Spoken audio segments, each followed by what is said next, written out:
बहुत सारे लोगों के पास जो जमीन का रसीद है वो ये जमीन का रसीद वो रखे हुए हैं, इस तरह का जमीन रसीद वो रखे हुए हैं और आज उनको भूमि का सर्वे करवाना है। तो देखें आखिरकार क्या इस जमीन रसीद के आधार पर भूमि का सर्वे संभव है, जमीन रसीद की आखिरकार यहाँ पर क्या मान्यता होगी। अब ऐसे मामले, ऐसे विवाद जमीन रसीद को लेकर कई बार कोर्ट में भी जो है सुने गए हैं। तो देखें जमीन रसीद जो है ना, ये एक ऐसा डॉक्यूमेंट है जो जिससे ये साबित जरूर होता है कि हम क्या करते हैं, सरकार को टैक्स दे रहे हैं, सरकार को राजस्व दे रहे हैं, सरकार को क्या दे रहे हैं, राजस्व दे रहे हैं, यानी मेरा लगान जमा हो रहा है। अब लेकिन इसमें क्या होता है कि ये सारा कौन से प्लॉट का हम लगान जमा कर रहे हैं ये सारा दर्ज होता है। अब इससे संबंधित ऐसे डॉक्यूमेंट अगर मेरे पास है, एक तो ये हो गया कि मेरे पास राजस्व रिकॉर्ड वाला स्लिप है, लगान रसीद है, और साथ में इससे संबंधित जो है मालिकाना हक साबित करने वाले भी कागजात हैं, मालिकाना हक साबित करने वाले भी कागजात हैं, तो आपको दिक्कत नहीं है। यानी आपको भूमि का जो सर्वेक्षण होगा, जमीन का जो सर्वे होगा, उसमें किसी प्रकार का कोई समस्या उत्पन्न नहीं होने वाला है। लेकिन वैसे लोग भी हैं जिनके पास क्या, ये जमीन का रसीद जो है ना, ये इस तरह का, ये जो प्लॉट आप देख रहे हैं ना, इस पर किए हुए हैं दखल, ये दखल में है, और इस तरह का जमीन का रसीद इसका कटवा लिया, जैसे कटवाए पता नहीं, ये जमीन है दखल में और इसका इस तरीके से जमीन का रसीद कटवा लिए। तो देखें यहाँ पर ये देख सकते हैं ना, एक ये हो गया, दूसरा जो है ये 174, ये दोनों का यानी एक तो दखल है और उसके बाद जो है जमीन का इस तरह का रसीद भी कटवा लिए। अब यहाँ पर विवाद शुरू हो गया। अब इसके पास कोई कागजात नहीं है और आज भी विवाद मामले कोर्ट में लंबित हैं, विवाद चल रहे हैं। तो आखिरकार इसका निष्कर्ष क्या निकलेगा, क्या कोई भी व्यक्ति जमीन का रसीद के आधार पर जो है भूमि का सर्वे करा सकता है। तो देखें सबसे पहले यहाँ पर अभी वर्तमान में जो भूमि सर्वेक्षण है, खास करके बिहार में जो डिजिटल सर्वे है, उसको अगर देखा जाए तो उसमें आखिरकार क्या किया गया है, उसमें यानी जो जमीन का जमाबंदी कायम है, जिसका जमीन ऑनलाइन जमाबंदी पर दर्ज है, यानी जमाबंदी क्या है, ऑनलाइन पहले से है, तो उसको यहाँ पर जो है, जो इसका भी ऑनलाइन है, उसको ही सुधार करने का मौका दिया गया है। ठीक है, सुधार करने का मौका, और साथ में जिसका ऑनलाइन जमाबंदी है या नहीं आया है, ठीक है, ये ऑफलाइन वाला स्लिप है, तो ये ऑनलाइन करा सकते हैं। ये भी हो गया, ऑनलाइन जमाबंदी करा सकते हैं, जमाबंदी आप करा सकते हैं। तो ये सारा प्रक्रिया तो किया गया, और ये पहले से प्रक्रिया है कि अगर आपके पास ऑफलाइन स्लिप है तो आप ऑनलाइन जा सकते हैं। लेकिन ये स्लिप जो है ना, ये जो म्यूटेशन स्लिप है, इसको रद्द नहीं वहां पर किया जाएगा, इसको अवैध करार नहीं दिया जाएगा। लेकिन देखें कुछ पावर ऐसे होते हैं ना कि ठीक है, ये चीज तो हो गया, ये करने का अधिकार है मेरे पास कि हम वेरीफाई करके इसको पास कर दें, लेकिन एक समय के बाद इसको जो है रद्द करने का, कैंसिल करने का अधिकार मेरे पास नहीं है। मतलब कुछ ऐसे अधिकार हैं कि हम तो ऐड कर सकते हैं लेकिन हटा नहीं सकते। ठीक है, यानी किसी के वो म्यूटेशन को, किसी के जो है जमाबंदी को रद्द नहीं कर सकते। तो ये यहां पर जो है आखिरकार क्या होगा कि इसको अब रद्द करवाने के लिए जो गलत तरीके से जमीन का जमाबंदी जो है करवा लिया गया है, अब ये इनका जमाबंदी कायम था, अब इनका जमाबंदी जो है पहले से है ना, पहले से है, अब पहले से ये प्लॉट का रसीद कटवाए हुए हैं, और ये अभी वर्तमान में इसको ऑनलाइन भी करवा चुके हैं, कोई दिक्कत नहीं हुआ, इसलिए कि इनकी जमीन राजस्व रिकॉर्ड में दर्ज है और ये आसानी से इसको ऑनलाइन करवा लिए। और अभी विवाद हो गया, जमीन का जो मालिक होगा, ओरिजिनल मालिक होगा, वो तो कर दिया इसके ऊपर केस। अब ये जो कहने का मतलब है पावर है, ये है किसके पास, तो कलेक्टर के पास, यानी कलेक्टर को ये पावर है कि आपके म्यूटेशन को वो रद्द कर सकते हैं, आपकी जमाबंदी को वो रद्द कर सकते हैं, कितना भी पुराना जमाबंदी क्यों ना हो, अगर वो गलत तरीके से किया गया। यानी आपके जमीन का सेल डीड को वो कैंसिल नहीं कर सकते, आपके जमीन का खतियान में वो सुधार नहीं कर सकते, आपके जमीन का खतियान को वो रद्द नहीं कर सकते, ये मामला अगर पुराना हो गया है तो।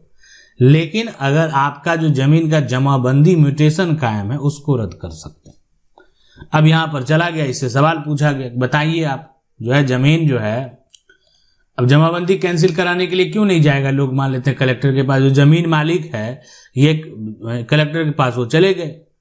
अब इनसे पूछा गया कि बताइए ये जो है बिहार में भूमि का सर्वेक्षण होना है और आप अपने नाम से जो जमीन का म्यूटेशन कायम किए किस आधार पे किए हैं।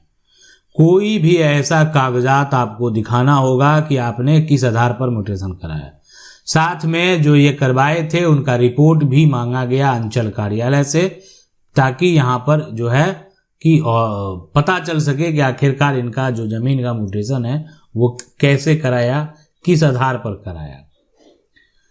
तो इसलिए अब यहाँ पर देखें बड़ा सवाल हो गया। अब इनके पास तो कोई जवाब नहीं, कोई साक्ष्य नहीं, कोई डॉक्यूमेंट नहीं, यानी ये तो बिना डॉक्यूमेंट का एक फर्जी जो है पंचनामा बनाकर, फर्जी पंचनामा बनाकर उसके आधार पर दाखिल खारिज करा लिए, अपना प्लॉट को उसमें दर्ज करा लिए और जमीन का रसीद कटने लगा। जो असली मालिक है उसी का रसीद नहीं कट रहा, जो असली मालिक है उसी का ऑनलाइन जमीन नहीं है, जिसके पास प्रॉपर्टी का टाइटल है, जिसके पास प्रॉपर्टी का सेल डीड है, वही आज तक जमीन का रसीद नहीं कटा पाए, दूसरा व्यक्ति कटा लिया।